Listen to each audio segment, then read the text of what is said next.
Shalom teman-teman yang dikasihi oleh Tuhan. Sebelum kita mendengar kebenaran firman Tuhan, mari kita bersatu hati di dalam doa. Mari kita berdoa. Bapa, terima kasih untuk kesempatan hari ini. Kalau sebentar kami mau mendengar kebenaran firman-Mu, bukakanlah pikiran setiap kami ya, Bapa. Sehingga ketika kami mendengar kebenaran firman-Mu, kami dapat mengerti bahkan menjadi pelaku kebenaran firman-Mu. Ini kami Tuhan, setiap anak-anak-Mu, kami rindu mendapatkan isi hati-Mu. Di dalam nama Yesus Kristus, kami telah berdoa dan mengucap syukur. Haleluya. Amin. Teman-teman, hari ini saya mau berkhotbah didasarkan pada Injil Yohanes pasal yang ke-6 ayat yang ke-38. Hari ini saya mau berkhotbah dengan judul Pribadi yang Melakukan Kehendak Tuhan. Hari ini saya mau berkhotbah didasarkan pada Injil Yohanes pasal yang ke-6 ayat yang ke-38 dengan judul Pribadi yang Melakukan Kehendak Tuhan. Demikianlah bunyinya. Sebab aku telah turun dari sorga, bukan untuk melakukan kehendakku, tetapi untuk melakukan kehendak Dia yang telah mengutus aku. Amin. Teman-teman, kita bersyukur karena hari ini kita masih diberikan kesempatan oleh Tuhan untuk dapat merenungkan kebenaran firman-Nya. Ayat yang baru saja kita baca ini dilatar belakangi oleh pertanyaan dari orang banyak kepada Yesus mengenai apa yang harus diperbuat supaya mereka dapat mengerjakan pekerjaan yang dikehendaki oleh Allah di dalam kehidupan mereka. Kemudian Yesus menjawab bahwa pekerjaan yang dikehendaki oleh Allah bagi mereka yaitu percaya kepada Yesus Kristus yang telah diutus oleh Allah bagi mereka. Yesus juga mengatakan bahwa dirinya adalah roti hidup. Dan dalam ayat ini kita dapat melihat perkataan Yesus yang selanjutnya kepada orang banyak bahwa Yesus telah turun dari sorga ke dalam dunia bukan untuk melakukan kehendak pribadi, melainkan untuk melakukan kehendak Bapa yang telah mengutus dirinya. Yang hendak ditekankan dalam ayat ini adalah Yesus telah turun dari sorga untuk melakukan kehendak Bapa. Teman-teman, betapa pentingnya kita membahas mengenai pribadi yang melakukan kehendak Tuhan. Sebagaimana Yesus melakukan kehendak Bapa atau juga yang disebut Tuhan, demikian pula dengan kita. Kita seharusnya melakukan kehendak Tuhan. Ketahuilah bahwa ketika Tuhan menciptakan kita, maka Tuhan sebagai Sang Pencipta memiliki tujuan bagi ciptaannya. Oleh sebab itu, sangatlah penting untuk mengetahui kehendak Tuhan supaya kita dapat melakukan kehendak Tuhan atas hidup kita. Teman-teman, kita seharusnya melakukan kehendak Tuhan. Apa sajakah kehendak Tuhan bagi kita? Apabila kita membaca Alkitab lebih lanjut, maka kita dapat menemukan paling tidak 3 hal. Apa sajakah kehendak Tuhan bagi kita? Yang pertama, Tuhan menghendaki setiap kita meninggalkan pikiran yang sia-sia. Dapat kita lihat di dalam surat Efesus pasal yang keempat, ayat yang ke-17 dan 18. Yang kedua, Tuhan menghendaki setiap kita meninggalkan perkataan yang sia-sia. Dapat kita lihat di dalam surat 2 Timotius pasal yang kedua, ayat yang ke-16. Yang ketiga, Tuhan menghendaki setiap kita meninggalkan perbuatan yang sia-sia. Dapat kita lihat di dalam kitab Kisah Para Rasul pasal yang ke-14 ayat yang ke-15. Teman-teman, tujuan saya berkhotbah hari ini adalah supaya pada akhirnya setiap kita dapat mengetahui kehendak Tuhan atas hidup kita, sehingga kita dapat menjadi pribadi yang melakukan kehendak Tuhan. Teman-teman, kita seharusnya melakukan kehendak Tuhan. Apa sajakah kehendak Tuhan bagi kita? Yang pertama, Tuhan menghendaki setiap kita meninggalkan pikiran yang sia-sia. Mari kita melihat surat Efesus pasal yang keempat, ayat yang ke-17 dan 18. Sebab itu kukatakan dan kutegaskan ini kepadamu, di dalam Tuhan jangan hidup lagi sama seperti orang-orang yang tidak mengenal Allah dengan pikirannya yang sia-sia. dan pengertiannya yang gelap, jauh dari hidup persekutuan dengan Allah, karena kebodohan yang ada di dalam mereka dan karena kedegilan hati mereka. Ayat-ayat yang baru saja kita baca ini dilatar belakangi oleh nasihat yang diberikan oleh Rasul Paulus kepada jemaat di Efesus, supaya hidup jemaat di Efesus semakin bertumbuh dan semakin serupa seperti Kristus. Dan dalam ayat-ayat ini kita dapat melihat kehendak Tuhan bagi jemaat di Efesus melalui Rasul Paulus, yaitu supaya jemaat di Efesus jangan hidup lagi seperti orang yang belum mengenal Kristus. Di mana orang yang belum mengenal Kristus memikirkan hal yang sia-sia, yaitu memiliki pengertian yang tidak sesuai dengan firman Tuhan dan jauh dari persekutuan dengan Tuhan. Kata jangan hidup lagi menunjukkan kehendak Tuhan bagi jemaat di Efesus, salah satunya yaitu untuk meninggalkan pikiran yang sia-sia. Sebagaimana Tuhan menghendaki jemaat di Efesus untuk meninggalkan pikiran yang sia-sia, demikian pula dengan kita.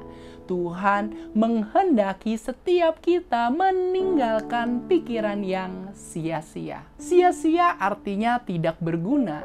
Dengan kata lain, meninggalkan pikiran yang sia-sia artinya kita meninggalkan pikiran yang tidak berguna, baik bagi kerajaan Allah, diri kita, ataupun bagi sesama kita. Salah satu bentuk pikiran yang sia-sia adalah memikirkan dan merencanakan hal-hal yang jahat kepada sesama. Sebagai pengikut Kristus, kita seharusnya tidak memikirkan hal-hal yang jahat, melainkan kita seharusnya memikirkan hal-hal yang sesuai dengan firman Tuhan. Di dalam kitab Amsal pasal yang ketiga, ayat yang ke-29 dikatakan, "Janganlah merencanakan kejahatan terhadap sesamamu, sedangkan tanpa curiga ia tinggal bersama-sama dengan engkau." Melalui ayat ini kita dapat mengetahui bahwa Tuhan menghendaki setiap kita tidak memikirkan ataupun merencanakan hal yang jahat kepada sesama kita. Sadarilah bahwa betapa penting setiap kita mengisi pikiran kita dengan kebenaran firman Tuhan. Sebab jika tidak, maka kita akan begitu mudah untuk memikirkan atau merencanakan hal-hal yang jahat kepada sesama.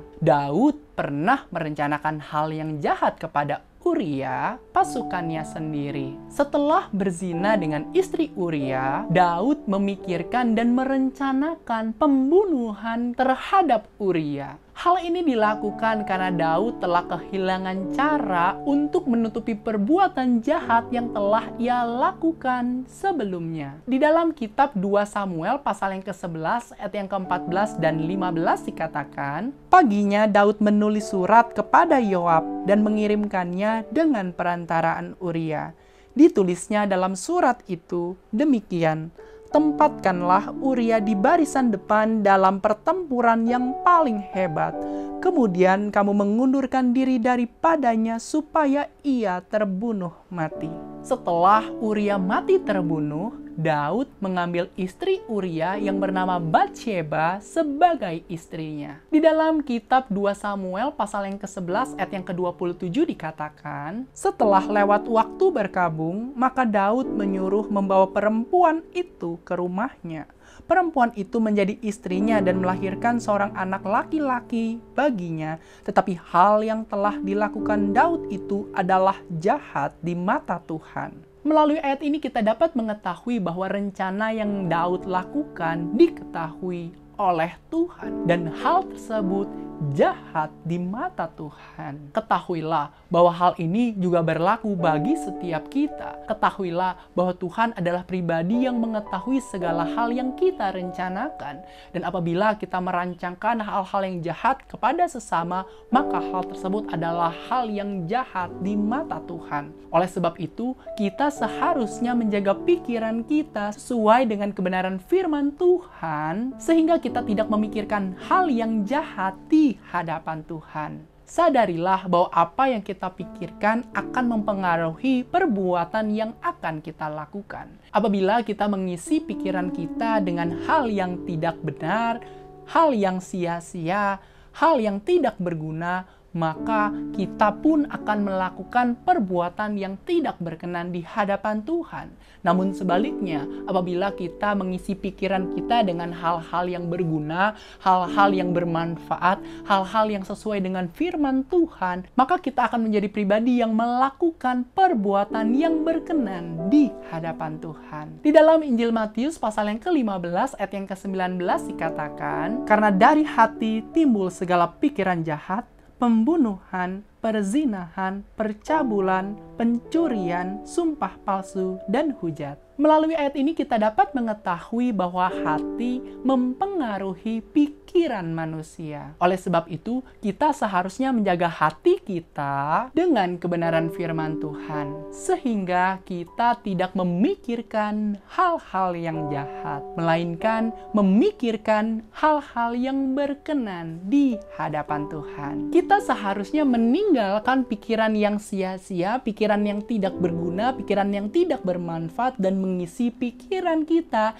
dengan firman Tuhan yang bermanfaat bagi kehidupan setiap kita. Di dalam surat 2 Timotius pasal yang ketiga ayat yang ke-16 dikatakan, segala tulisan yang diilhamkan Allah memang bermanfaat untuk mengajar, untuk menyatakan kesalahan, untuk memperbaiki kelakuan, dan untuk mendidik orang dalam kebenaran. Kata mendidik orang dalam kebenaran menunjukkan bahwa firman Tuhan bermanfaat untuk mengajarkan hal-hal yang benar bagi diri kita, termasuk mengenai apa yang seharusnya kita pikirkan. Di dalam surat Filipi pasal yang keempat, ayat yang ke-8 dikatakan, jadi akhirnya, saudara-saudara, semua yang benar, semua yang mulia, semua yang adil, semua yang suci, semua yang manis, semua yang sedap didengar, semua yang disebut kebajikan dan patut dipuji, pikirkanlah semuanya itu. Melalui ayat ini kita dapat mengetahui bahwa sebagai pengikut Kristus, maka yang seharusnya kita pikirkan adalah seperti yang Alkitab telah katakan.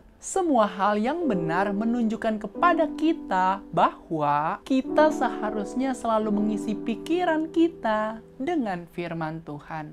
Karena firman Tuhan adalah kebenaran itu sendiri. Dengan kata lain, kita seharusnya menjadi pribadi yang mau merenungkan kebenaran firman Tuhan di sepanjang kehidupan kita. Sehingga pikiran yang sia-sia, pikiran yang jahat, pikiran yang tidak berguna, tidak mengisi pikiran kita. Di dalam surat Efesus pasal yang keempat, ayat yang ke-21 sampai yang ke-24 dikatakan, karena kamu telah mendengar tentang Dia dan menerima pengajaran di dalam Dia menurut kebenaran yang nyata dalam Yesus, yaitu bahwa kamu berhubung dengan kehidupan kamu yang dahulu harus menanggalkan manusia lama yang menemui kebinasaannya oleh nafsunya yang menyesatkan, supaya kamu dibaharui di dalam roh dan pikiranmu, dan mengenakan manusia baru yang telah diciptakan menurut kehendak Allah di dalam kebenaran dan kekudusan yang sesungguhnya. Melalui ayat-ayat ini kita dapat mengetahui bahwa sebagai pengikut Kristus yang telah menerima Yesus Kristus sebagai Tuhan dan Juru Selamat satu-satunya, maka Tuhan menghendaki adanya perubahan di dalam pikiran kita. Artinya kita meninggalkan pikiran yang sia-sia dan memikirkan hal-hal yang benar seturut dengan kebenaran firman Tuhan. Ketahuilah bahwa Tuhan menghendaki setiap kita meninggalkan pikiran yang sia-sia. Teman-teman, kita seharusnya melakukan kehendak Tuhan. Apa sajakah kehendak Tuhan bagi kita? Yang kedua, Tuhan menghendaki setiap kita meninggalkan perkataan yang sia-sia. Mari kita melihat surat 2 Timotius pasal yang kedua, ayat yang ke-16. Tetapi hindarilah omongan yang kosong dan yang tak suci yang hanya menambah kefasikan. Ayat yang baru saja kita baca ini dilatar belakangi oleh nasihat yang diberikan oleh Rasul Paulus kepada Timotius untuk selalu memberitakan perkataan yang benar sesuai dengan ajaran-ajaran yang berasal dari Tuhan. Dan dalam ayat ini kita dapat mengetahui kehendak Tuhan bagi Timotius melalui Rasul Paulus, yaitu untuk menjauhi perkataan yang tidak berguna. Karena perkataan yang tidak berguna atau perkataan yang sia-sia hanya akan membuat orang yang mendengarnya menjadi pribadi yang semakin jahat. Sebagaimana Tuhan menghendaki Timotius untuk meninggalkan perkataan yang sia-sia, demikian pula dengan kita.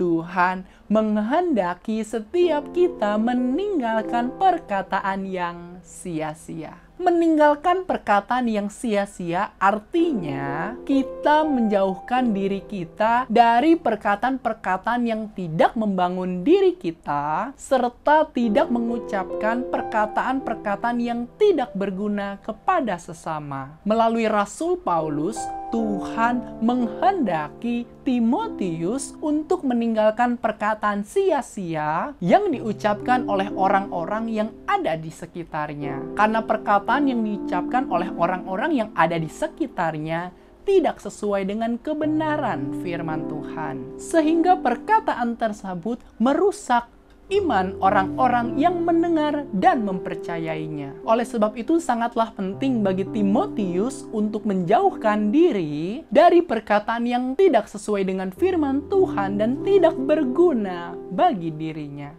Ketahuilah bahwa hal ini juga berlaku bagi kita. Kita seharusnya meninggalkan perkataan yang tidak sesuai dengan firman Tuhan, sebab perkataan yang tidak sesuai dengan firman Tuhan adalah perkataan yang sia-sia, yang tidak berguna ataupun bermanfaat bagi iman kita. Menjauhkan diri dari perkataan-perkataan yang tidak membangun diri kita sangatlah penting untuk kita lakukan, sebab apa yang kita dengar akan mempengaruhi kehidupan setiap kita. Ketika kita mendengar perkataan yang tidak membangun, maka kita akan menjadi pribadi yang mudah untuk putus asa, mudah menyerah, bahkan memiliki sudut pandang yang keliru terhadap Tuhan. Namun sebaliknya, jika kita mendengarkan perkataan yang membangun sesuai dengan kebenaran firman Tuhan, maka kita akan menjadi pribadi yang semakin kuat dan bertumbuh di dalam Tuhan. Selain kita menjauhkan diri kita dari perkataan yang sia-sia,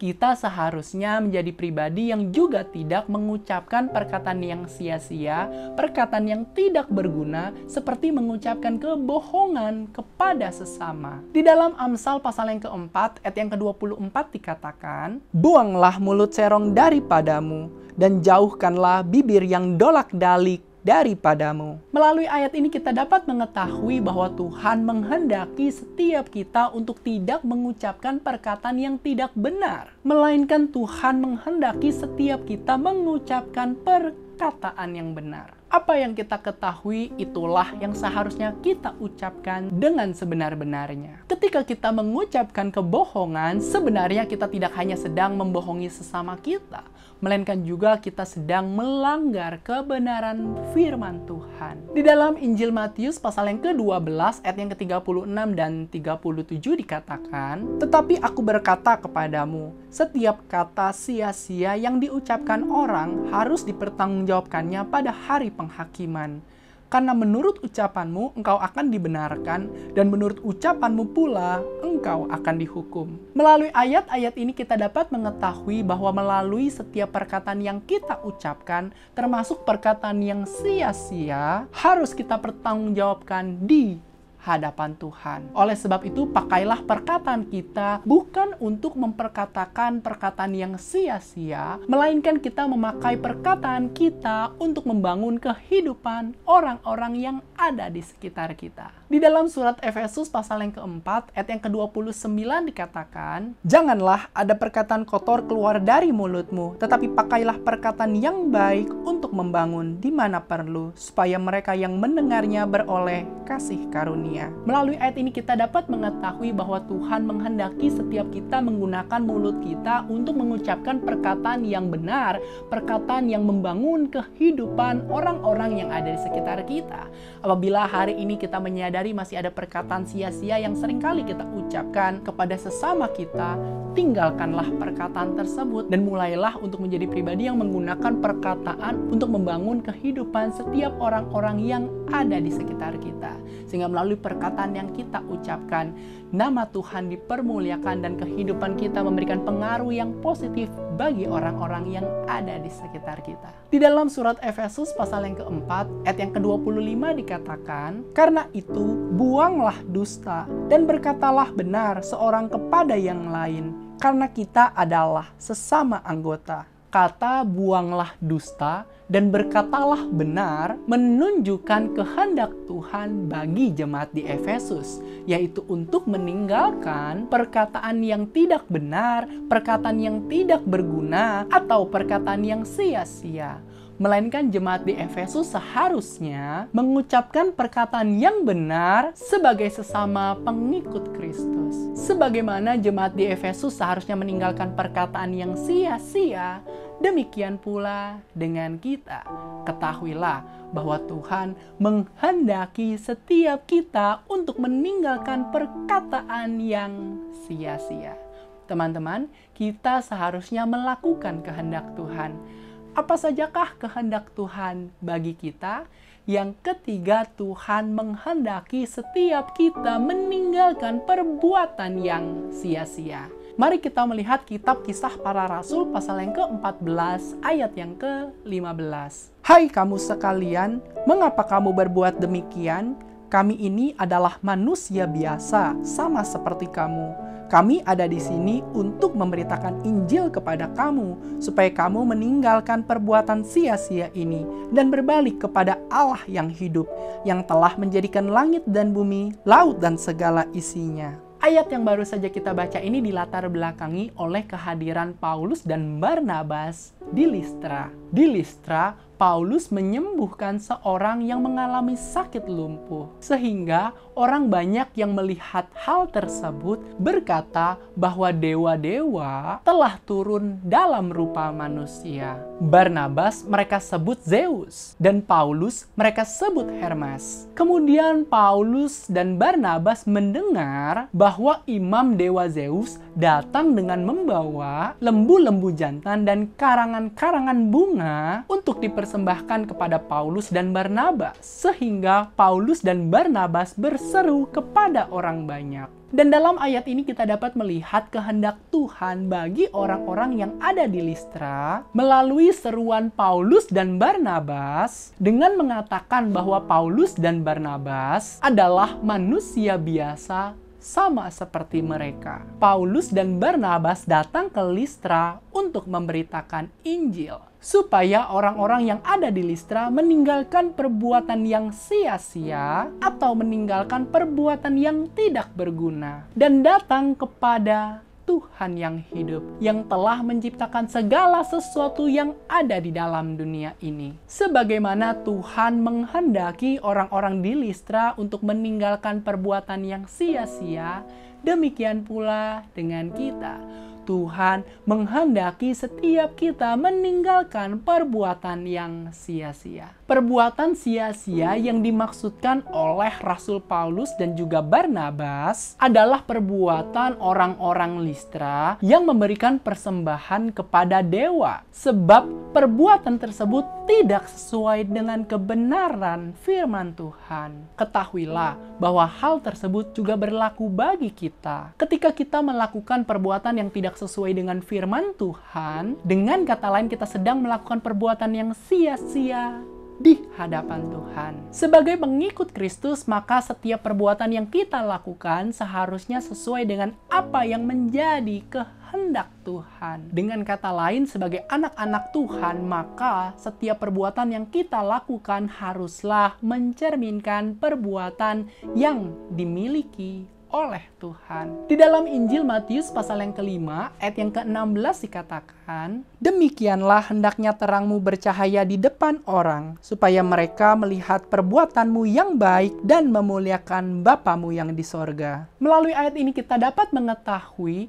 bahwa kehendak Tuhan bagi setiap kita yaitu bukan melakukan perbuatan yang jahat, melainkan perbuatan yang baik, supaya melalui perbuatan baik yang kita lakukan, nama Tuhan dipermuliakan. Dimanapun Tuhan menempatkan setiap kita untuk berada, pastikan bahwa perbuatan yang kita lakukan adalah perbuatan yang baik di hadapan Tuhan, sehingga kehadiran kita di tempat di mana Tuhan menempatkan memberikan pengaruh yang positif bagi orang-orang yang ada di sekitar kita. Di dalam Injil Matius pasal yang kelima, ayat yang ke-44 dan 45 dikatakan, "Tetapi aku berkata kepadamu, kasihilah musuhmu, dan berdoalah bagi mereka yang menganiaya kamu. Karena dengan demikianlah kamu menjadi anak-anak Bapamu yang di sorga, yang menerbitkan matahari bagi orang yang jahat dan orang yang baik, dan menurunkan hujan bagi orang yang benar dan orang yang tidak benar." Melalui ayat-ayat ini kita dapat mengetahui bahwa Tuhan menghendaki setiap kita untuk menjadi pribadi yang tetap mengasihi orang-orang yang membenci kita, bahkan orang-orang yang melukai diri kita. Mungkin kita pernah disakiti oleh orang-orang yang terdekat dengan kita, atau mungkin kita pernah dilukai oleh orang yang kita kasihi. Namun firman Tuhan mengajarkan kepada setiap kita untuk tetap melakukan perbuatan yang dikehendaki oleh Tuhan, yaitu mengasihi. Di dalam surat Roma pasal yang ke-12 ayat yang ke-17 sampai yang ke-19 dikatakan, "Janganlah membalas kejahatan dengan kejahatan. Lakukanlah apa yang baik bagi semua orang. Sedapat-dapatnya, kalau hal itu bergantung padamu, hiduplah dalam perdamaian dengan semua orang. Saudara-saudaraku yang kekasih, janganlah kamu sendiri menuntut pembalasan, tetapi berilah tempat kepada murka Allah, sebab ada tertulis, pembalasan itu adalah hakku. Akulah yang akan menuntut pembalasan." Firman Tuhan. Melalui ayat-ayat ini kita dapat mengetahui bahwa Tuhan menghendaki setiap kita untuk tidak melakukan perbuatan-perbuatan yang jahat, melainkan kita melakukan perbuatan yang baik kepada semua orang. Semua orang berbicara mengenai semua orang yang ada di sekitar kita, baik itu orang tua, saudara kita, sahabat, teman, dosen kita, guru kita, rekan kerja kita, dan orang-orang yang ada di sekitar kita. Dan ketahuilah bahwa Tuhan juga menghendaki kehadiran kita menjadi pembawa damai. Artinya ketika kita hadir di tengah-tengah lingkungan di mana Tuhan menempatkan, kehidupan kita memberikan damai sejahtera bagi orang-orang yang ada di sekitar kita. Dan melalui ayat-ayat ini kita juga mengetahui bahwa pembalasan bukanlah bagian kita, melainkan bagian Tuhan. Bagian kita yaitu meninggalkan perbuatan yang sia-sia, perbuatan yang jahat, perbuatan yang tidak berguna, dan melakukan perbuatan yang benar, perbuatan yang baik, perbuatan yang berguna, dan berkenan di hadapan Tuhan. Di dalam kitab Mazmur pasal yang ke-37 ayat yang ke-27 dikatakan, "Jauhilah yang jahat dan lakukanlah yang baik, maka engkau akan tetap tinggal untuk selama-lamanya." Melalui ayat ini kita dapat mengetahui kehendak Tuhan di dalam kehidupan Daud, yaitu untuk meninggalkan perbuatan yang jahat, perbuatan yang sia-sia, dan melakukan perbuatan yang baik. Ketahuilah bahwa hal ini juga berlaku bagi kita. Tuhan menghendaki setiap kita meninggalkan perbuatan yang sia-sia. Teman-teman, demikianlah khotbah saya hari ini dengan judul Pribadi yang Melakukan Kehendak Tuhan, yang didasarkan pada Injil Yohanes pasal yang ke-6 ayat yang ke-38. Teman-teman, kita seharusnya melakukan kehendak Tuhan. Apa sajakah kehendak Tuhan bagi kita? Setelah kita membaca beberapa bagian Alkitab, kita telah menemukan paling tidak 3 hal. Apa sajakah kehendak Tuhan bagi kita? Yang pertama, Tuhan menghendaki setiap kita meninggalkan pikiran yang sia-sia. Yang kedua, Tuhan menghendaki setiap kita meninggalkan perkataan yang sia-sia. Dan yang ketiga, Tuhan menghendaki setiap kita meninggalkan perbuatan yang sia-sia. Kiranya kebenaran firman Tuhan yang telah kita renungkan hari ini menjadi berkat dan penghiburan bagi setiap kita. Amin. Mari kita bersatu hati di dalam doa. Bapa, terima kasih untuk kesempatan hari ini, di mana kami boleh mendengar kebenaran firman-Mu. Kami rindu ya Bapa, agar kehidupan kami tidak hanya menjadi pendengar firman-Mu, tetapi setiap kami menjadi pelaku kebenaran firman-Mu. Apabila Engkau menemukan masih ada pikiran yang sia-sia, perkataan yang sia-sia, ataupun perbuatan yang sia-sia yang kami lakukan di hadapan-Mu, ampuni kami ya Tuhan. Kami mau untuk meninggalkan setiap hal yang sia-sia di hadapan Tuhan dan mulai untuk melakukan hal-hal yang berkenan di hadapan Tuhan. Ini kami Tuhan, setiap anak-anak-Mu. Kami mau kekuatan yang berasal daripada-Mu memampukan kami untuk dapat melakukan apa yang menjadi kehendak-Mu. Sehingga melalui pikiran kami tidak memikirkan hal-hal yang jahat, melainkan hal-hal yang baik, yang berkenan di hadapan Tuhan. Dan melalui perkataan kami, perkataan yang diucapkan adalah perkataan yang membangun kehidupan orang-orang yang ada di sekitar kami. Dan melalui perbuatan yang kami lakukan, biarlah ya Bapa, nama Tuhan yang selalu dipermuliakan. Terima kasih Bapa, terima kasih ya Yesus. Di dalam nama Yesus Kristus, kami telah berdoa dan mengucap syukur. Haleluya. Amin.